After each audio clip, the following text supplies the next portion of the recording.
Please listen carefully. Hello, universe, and welcome to the Optimist Daily Update. I'm Kristy Jansen. And I'm Summers McKay. And we're part of the team behind the Optimist Daily, making solutions the news.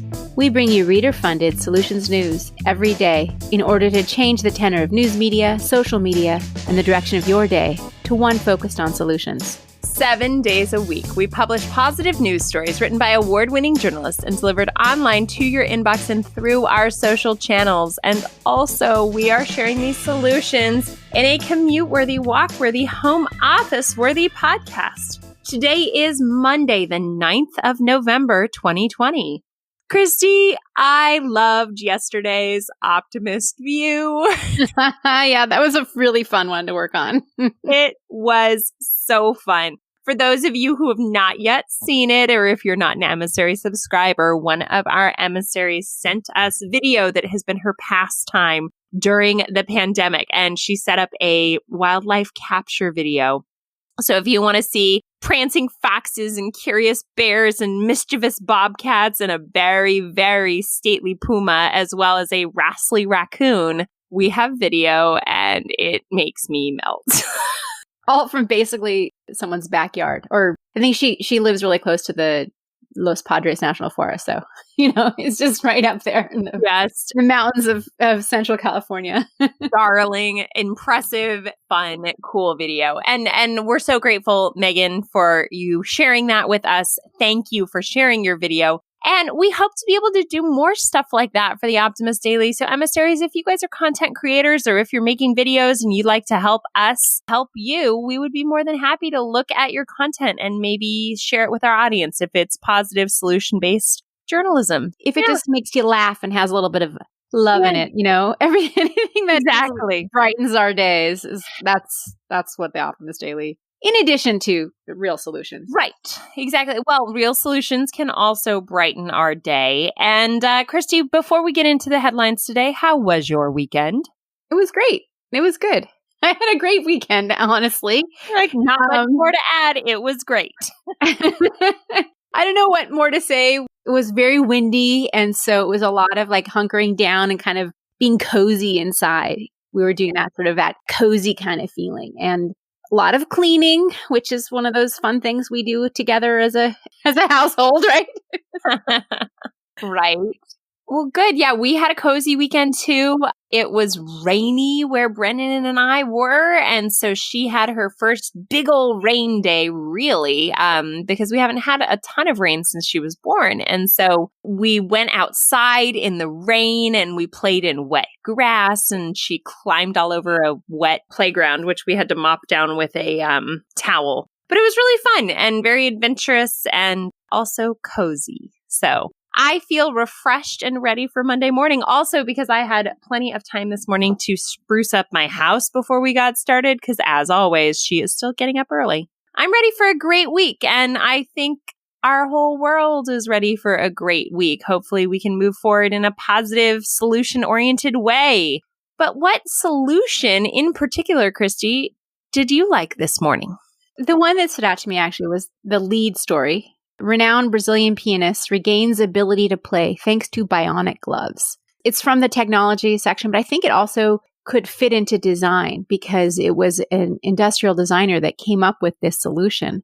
And I have to say, I just love anything with the word bionic in it. Because the idea of, the bionic woman, the bionic man, and these are bionic gloves. And the main character in this is João Carlos Martins, who is a concert pianist who had an accident, a mugging incident 20 years ago that made him unable to use his fingers properly to play piano. But thanks to these innovative bionic gloves invented by designer, this is a great name, Ubiratan Bizarro. Ubiratan Bizarro. He is now able to play the piano again. And as explained by Reuters, and I think the story, we originally sourced it from there, the bionic gloves are equipped with rods that help the fingers spring back after they depress the keys to allow the pianist to continue playing. So if you don't have the right kind of muscle control of your fingers, that's why Martins wasn't able to play any longer. But these gloves give him a little extra power in his fingers, and he's now able to play again. And to me, this is just an incredible story of coming back to being able to play the music that's in his heart and his skill set is there, right? It's not like these don't make you able to play the piano if you don't know what you're doing, but it's hopeful for other people. Bizarro, the designer, is currently exporting the technology to Europe under the brand name Bionic extender gloves, and they're working to improve the technology so that it can benefit as many people as possible. And I'm thinking of a good friend of mine who has a neurological condition that makes his hands shake. And I'm wondering if these kinds of gloves might help to give the kind of fine motor control, which would allow him to be able to hold his coffee in a different kind of way. So there's other people who are differently abled, right? And these gloves might be something that could really help give people back their ability to use their hands. So that's why I loved this solution. And it also, a useful technology that is relatively simple. There's been so many advances in ability and accessibility technology. And I love the way that 3D printing has accelerated the creation of, right? Or not the creation of, but the proliferation of, because certainly one of the biggest challenges for ability-focused products is distribution and getting them to the people who need it, because altered abilities, there isn't this mass market for them, right? And so that's part of what has stymied progression, because there wasn't a cost-efficient way to produce these creations. And now 3D printing has allowed that to be more cost-efficient, so you can do one-offs and custom. Right. And these gloves, actually, they cost only about $100 to produce. They were made by a 3D printer. They kind of look like kickboxing gloves or something. You know what I mean? Like they just fit over your hands and they help your joints and your hands actually give you more motor control. Because of 3D printing, you can fine tune and make one-off products in a cost-effective way. And so that's, I like that you pointed that out. We always talk about solutions not being siloed, and we talk about the idea that while the creative genius might come up with the actual tactical, practical solution, production, engineering, distribution all need to come into play in order to bring a solution to a wider audience. And there's localization involved in each of this. So 3D printers all over the world could be printing this for their local people of altered abilities needs. And, I love this. We also talk about energy solutions needing to be local and practical and accessible. And I think this kind of thinking, as we look at some other big problems, are the kind of thinking that we need to be having. What parts of the ecosystem of production can all contribute towards solving the issue? Great. And speaking of ecosystems, Summers. Nice transition there. What's the solution you wanted to highlight today? Oh, sorry, everybody. You're going to have to listen, but... Okay.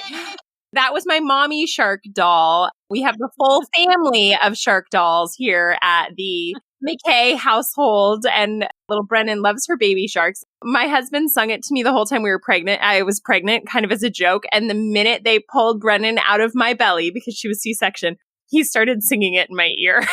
So I love sharks, as we know. And my headline today reads, Rising White Shark Populations Off California Signals a Healthy Ecosystem. Now, this could be for two reasons. One, protections. Two, did you know the baby shark video is the most watched video in the history of YouTube? I did see that over the weekend. All right. Well, perhaps the song Baby Shark has contributed to the resurgence of sharks and protection thereof. And I actually think it might have. But the story reads basically, white sharks long impacted by humans, commercial fisheries caught them for decades, etc., marine mammals on extinction. California moved to protect its white shark population back in 1994, and those numbers have risen steadily.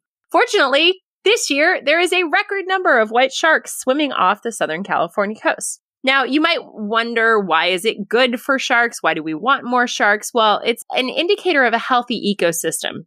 Simply that climate crisis and warmer ocean temperatures shift the range of animals, and if we have a healthy shark population, it is an indicator that the other populations are also stable and doing well. If you are an ocean dweller like myself and love to be in the ocean, fear not. While shark populations have returned to record numbers, shark attacks have not gone up. So hop on your paddleboard or your kayak and you'll be just fine. There's not too many shark attacks each year, just I think 3 or 4.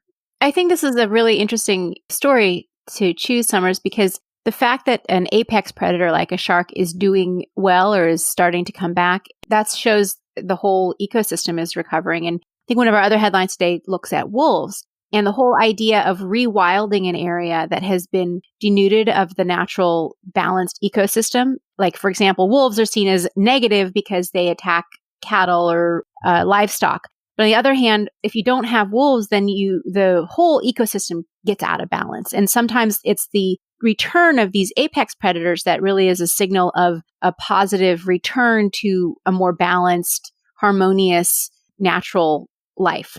Yeah. And so like putting wolves back or beavers are another really key species in some of these areas. They're like linchpin species and they help balance out the entire rest of the area. So I think sharks maybe have a similar signal. Yeah. Well, and any apex predator, whether it's, India's tigers and saving them from extinction, it is imperative to balance the whole ecosystem in that way. Yeah. And they're easier to get our imaginations around compared to like some little bug that is also just as important in a balanced ecosystem, but some little beetle that you never really see, right? But that's all part of what makes the life thrive. Yeah. So I just pulled up a story on the BBC about the amazing proliferation of baby shark. Oh, And for those who are not a huge fan of baby shark, apparently there are some court documents in Oklahoma that they used baby shark to punish prison inmates. And 5 prisoners were handcuffed against a wall and forced to stand for 2 hours listening to baby shark on repeat. So that's not a solution. I was going to say, how is that a solution to anything? It's a very, very dark addition to the fact that you can't stop listening to this song. Summers, parents around the world have been suffering that kind of torture for years. So I can't, Yeah. I gotta say, I kind of, maybe if I was ever tortured with baby shark, I just kind of tune it out and sing along and there's a dance and it's where I get my cardio. I don't know. Anyway. All right. What else is on the Optimist Daily? You mentioned Colorado votes to reintroduce wolves to the state. That is a fantastic headline. It's a good headline. Washington's first human compost company is now open for business. And this is about taking the body of and turning it into compost, which helps to support the environment. Yep. Recompose is the name of the company. Yeah. There's a study about psilocybin therapy, which turns out to be 4 times more effective than antidepressants for certain ailments. And I think this is a really interesting movement, and we're just going to keep following that. Really There's some tips on how to enjoy longer lasting bouquets with fresh flower tips. Made of the Mist launches the zero emissions touring boats at Niagara Falls. I'm not sure there's heavy touring happening at Niagara Falls at the moment, but when it returns, you can go zero emissions. It's autumn, time to enjoy the healthy benefits of pomegranates.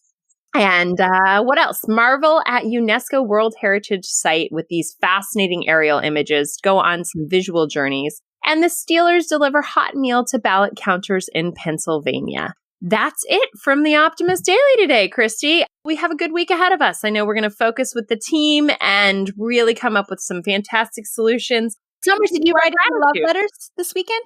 I didn't get my love letter written, but I got my love letter thought through. On the weekends, I have 0 minutes without the baby. So it's actually during the week when my husband takes her for a few hours. So I have them sort of noted here. I actually have physical cards that I'm going to write. They are here on my desk and I will do it. But you're going to have to let me be late to a meeting to write my love letters. I don't know if I can handle that. Well, thanks everybody for listening today to the Optimist Daily Update. We promise to continue to share positive solution-based stories, the ideas on how you can participate in this changing world and ensure it is changed for the good. We promise to cover current events with accuracy, legitimate sources, and offer you the information needed most to chart new paths for all of us. Please, please, please consider becoming an emissary on the optimistdaily.com. And for just $5 a month, or 15 or 50 if you're a super emissary. Thank you, super emissaries. Support reader-funded independent journalism. Be part of the solution changing consciousness and addressing our world's biggest challenges with a problem-solving mindset. Let's keep the Optimist Daily free to all who need it, supported by those who can.